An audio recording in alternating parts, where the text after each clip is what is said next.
I'm Bo Forbes. I'm a clinical psychologist, yoga teacher, and yoga therapist, and I'm here today to talk to you about infrastructure interventions.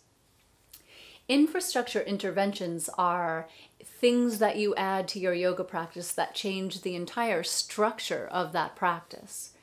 So the principle underneath that is that it doesn't matter so much what you practice, but the way that you practice. The infrastructure tool that we're talking about today is embodied awareness.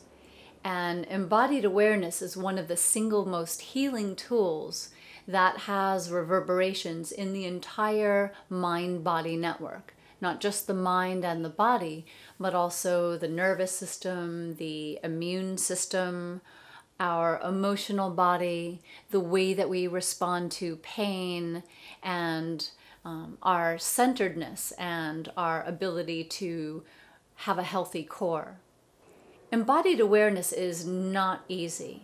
When people come to my classes, they are often harried or rushed or have trouble parking or are working on a million things at once. So dropping into the practice is challenging.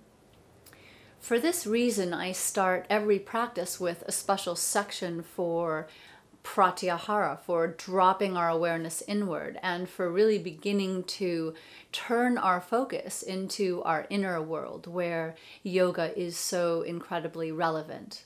In the process of developing awareness, we tend to move from gross awareness to subtle awareness over time. And by that I mean that when we first do a yoga practice, maybe we're aware of how does that practice make us feel in shavasana or later that day or into the next day.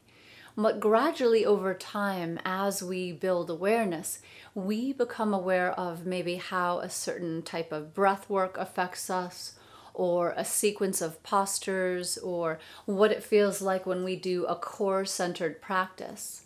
We're able to discern the effects of practices on the mind, on the nervous system, maybe even on our emotions or our connection to our breath and how centered we feel, how strong a sense of boundaries we have in our lives.